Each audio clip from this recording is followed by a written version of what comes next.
Hey folks, before we start, just want to say a really quick thank you to Squarespace, who are sponsoring this video. The technology of Star Trek is where a lot of the wonder of the franchise comes from. Some tech is inspiring because it seems so realistic that it could actually exist in the future. Other devices, like replicators, are just interesting because of how ridiculously utopian they are. Now, it is worth noting that the Vulcans actually invented many of the things on this list way before humanity did and just refused to hand it over because they didn't want humanity to become dependent on them. And with that in mind, I'm Ellie with Trek Culture, here with the 10 biggest advancements in Star Trek history.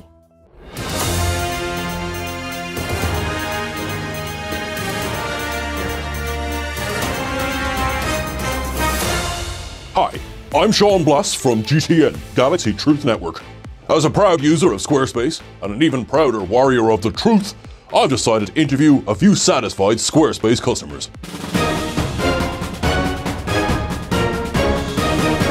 How have you benefited from Squarespace? Well, Sean, they gave me 10% off my first purchase and they gave me a free trial, which allowed What Culture to set up this kick-ass merch store. Squarespace powers my blog, Don't Tell Starfleet, so my audience knows the results of my latest experiments before the rest of the quadrant. Embedding my social media has increased my audience, and Squarespace's email campaigns have allowed me to share behind-the-scenes love decks scoops with my targs. Squarespace's inventory management means I'll never run out of quality merchandise for you, like Star Trek action figures, authentic Quarks models, and even Melanoid slime worms, squish squish. Bro, Squarespace's audience insights means I never need to worry about where to go next because you absolute stoke lords tell me where to go and what sick weather phenomena you want to see with your eyeballs. So there you have it, folks. Squarespace is the leading platform for building your websites. Now don't forget, that deal is still live. Go to squarespace.com/trekculture for 10% off your first purchase and a free trial. That's squarespace.com/trekculture. From everyone here at GTN, keep your eyes open.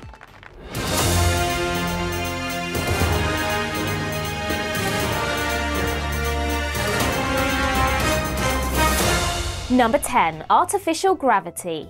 Most fans might not know this, but Starfleet's artificial gravity was actually reverse engineered from recovered alien technology. In the animated series episode The Slaver Weapon, we learned that an ancient species known as the Slavers once ruled most of the galaxy a billion years before the 23rd century. The only remnants of their society that remained in the 23rd century was mysterious stasis boxes found randomly across the galaxy. These boxes contained technology that once belonged to the Slavers, including what Spock referred to as a flying belt. He explained that this device helped Earth find the key to creating an artificial gravity field. Once the humans learned the flying belt worked, they were able to incorporate the tech into their vessels. Now, it's never explained how artificial gravity functions, but we do know that it's generated through gravity plating that's spread throughout the vessel's interior. Earth-like gravity is so important for humans. Spending too much time in zero-gravity environments can be really damaging to our bodies,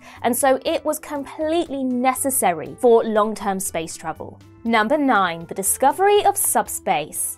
Subspace is made of infinite pocket dimensions layered on top of our universe. The different laws of physics in these domains allow signals to travel faster. Without using a warp drive, a signal sent through normal space can only travel at a maximum of the speed of light, which is why Starfleet sends their communications through subspace. This method allows starships to instantly communicate with Earth while hundreds of light years away, though past a certain distance the signal would need to be amplified by a subspace relay station.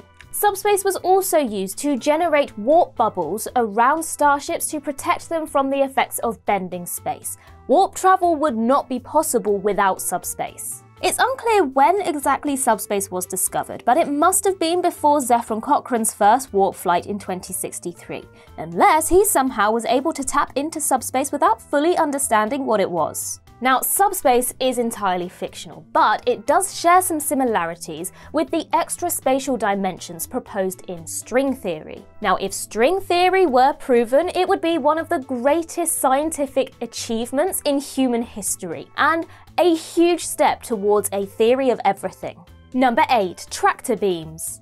For all of human history, we have been trying to find a way to move things without actually touching them. Tractor beams are just that, energy projections that Starfleet ships use to hold objects in place or move them. These devices may seem mundane, but they've actually been very important for humanity. Prior to their invention, the NX-01 Enterprise used magnetic grapplers instead, but they were much less precise and more easily disconnected. Tractor beams made it much safer to tow disabled vessels to safety. Tractor beams also assisted with navigating shuttles in hangar bays and could be used to deflect hazardous asteroids and hold fleeing enemy ships completely still. One thing that isn't mentioned very often though is how useful tractor beams could be for construction on Earth. Just think about the large, heavy components of a starship or a building that could be moved with ease into place without the use of cranes or large vehicles. Number 7. Self-aware artificial intelligences. Machines created by humans had become self-aware as early as the 23rd century, including Vija and Nomad, but these were both accidents. The first sentient AIs created intentionally by humanity were the Soong-type androids Data, Law, B4 and Juliana Taylor. Their positronic brains simulated real brainwave patterns and were able to grow and learn over time, though Dr. Noonien Soong struggled to get the emotions perfect until later in his life. There is no question that a functional positronic brain is alive. Later it was discovered that holographic programs could also become sentient if they were advanced enough. This was what happened to the Doctor from Voyager and the Moriarty hologram from Next Gen. Exocomps were also recognized as sentient, and one Peanut Hamper was even accepted into Starfleet. Building sentient artificial lifeforms was banned for a short time following the synth attack on Mars we saw in Star Trek Picard, but the ban was lifted when it was revealed that the attack was actually carried out by the Romulan organization, the Zhat Vash. At the end of the first season of Picard, we also learned of a whole new society of synths created by Bruce Maddox and Dr. Noonien Soong's son, Alton Inigo Soong. These Soong-type androids, sentient holograms, exocomps and synths are not mere machines. They are entirely new life forms created by humanity. Number 6. Holograms. Now, we've already talked about holograms that became self-aware, but now let's go over some of the other ways that this tech revolutionized life in the Federation. The NX-01 Enterprise encountered an alien holodeck in the episode Unexpected, but it took a while before humanity's tech was able to catch up to that level. Less advanced holograms were used in the first season of Star Trek Discovery, set in the mid-23rd century, but were soon phased out, likely because they used too much power and were too glitchy. These holograms weren't solid like the ones that came afterwards, but they could be used for communication, simple simulations, and target practice. In the 24th century, shortly before the Enterprise D went into service, holodecks were invented. This was by far the single greatest advancement in entertainment history. Using optical illusions to make the interior space appear bigger, users could escape into entire fantasy worlds, complete with characters, storylines, games, and anything else you could imagine. This tech made it possible to simulate solutions to engineering problems and to do virtually any activity completely safely. In theory, you could literally skydive from the safety of your own home. Holodecks is probably the reason why we don't really see anybody watching TV or playing video games in the 24th century. Because why would you watch it when you can live it? Number 5. Universal translators. Universal translators allow people to communicate with each other while speaking entirely different languages, and they work by scanning the speaker's brainwaves and somehow feeding a translated version of their thoughts into the minds of those around them. It's unclear whether these devices could be used to read any thoughts or simply those associated with language, but it's possible that the same tech could function as a form of artificial telepathy or a direct brain interface like Geordi's visor. It's probably not a coincidence that universal translators were invented shortly before the launch of the NX-01 Enterprise. Being so far from Earth would have been incredibly dangerous if the crew had no way to communicate with the new species they encountered. Now, they were able to speak to the Vulcans, but any species that didn't didn't have their own universal translators would have been extremely difficult. Now, by the 24th century, the universal translator was built into the comm badges of Starfleet officers and also in all of the ship's computers, and most civilians had their own. The creation of the universal translator is one of the greatest achievements in communication since the creation of the telephone. Number 4. Medical technology.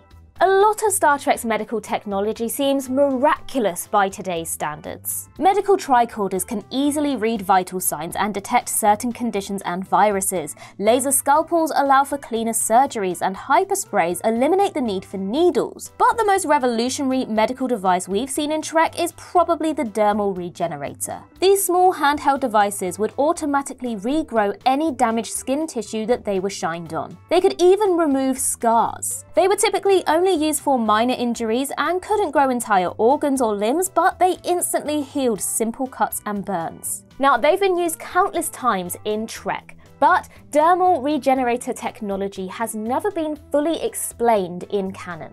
In the Voyager episode Warhead, Neelix used one to simulate fake plasma burns on Seven's face, and Chakotay used one in Workforce to reverse similar cosmetic changes. Neelix was just a beginner and he was able to create fake plasma burns on Seven's face. That implies that anyone with access to this technology could easily modify their face in any way that they want to.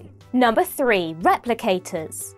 Replicator technology can rearrange molecules into thousands of different foods, clothing, small devices, and other items. World hunger was already virtually eliminated on Earth by the time replicators became commonplace in the 24th century. But its invention gave humanity an infinite and much more convenient supply of food and a 100% humane source of meat. Plus, they removed the need to store food at all. Any meal could be produced hot or cold in an instant, and if you didn't enjoy it, you could feed it back into the machine to be rearranged into your next meal.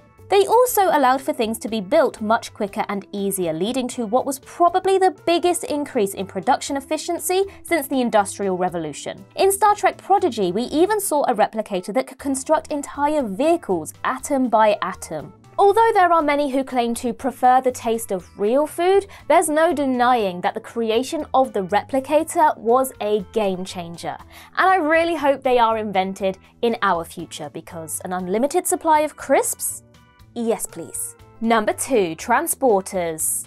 In the 20th century, Albert Einstein proved that matter and energy are interchangeable, different forms of the same things. In Star Trek, Emery Erickson used this knowledge in 2124 to create the first functional transporter. The transporter can convert anything into a stream of pure energy, which can then be directed somewhere else and reconstructed into its original form. Several people died during the early trials of this technology, leaving humanity with a general distrust for beaming until closer to the 23rd century. For a while, it was almost exclusively used for transporting non-living things. Transporter use eventually skyrocketed, and by the time of Star Trek Picard, Earth was dotted with public transporters that could send you all across the planet in an instant. Of course, transporters were actually created by the writers of the original series as a cheaper way to get the characters from the ship to a planet, because landing the ship or a shuttle onto a new planet's surface every week would have eaten up the budget. Number 1. Warp drive. The date of Zefram Cochrane's first warp flight, the 5th of April 2063, is one of the most important moments in human history. Humanity had long believed that faster-than-light travel was impossible, but by folding the space around his ship, Cochrane was able to break the universal speed limit. After detecting a warp signature near Earth, the Vulcans could no longer ignore humanity, so they decided to make first contact. What followed was the biggest worldwide collaboration ever seen on Earth. When humanity realized they were not alone in the universe, they united like never before. The post-World War III planet was transformed into a utopia. Humans were finally able to visit other solar systems and become a part of the galactic neighborhood. First Contact Day became an official Federation holiday celebrated on the 5th of April every year. Some kids get the day off school, and there are celebrations all across the Federation commemorating the events of this first warp flight. There have been other advancements in faster-than-light propulsion propulsion since 2063, such as the spore drive, the proto drive, and quantum slipstreams, but none changed the fate of humanity like the first warp engine. And that concludes our list. If you think we missed something, then do let us know in the comments below. And while you're there, don't forget to hit that like button and also the notification bell. And again, thanks so much to Squarespace for sponsoring this video. Don't forget to head to www.squarespace.com/trekculture for a free trial and 10% off your first purchase. Now, as of recording, we are so close to 250,000 subscribers here on YouTube, so just help us out by making sure you've hit that subscribe button to help us reach that goal. Make sure you're also following us over on Twitter and Instagram as well, and I can be found across various social medias just by searching Ellie Littlechild. I've been Ellie with Trek Culture, and I hope you have a wonderful day, and remember to boldly go where no one has gone before.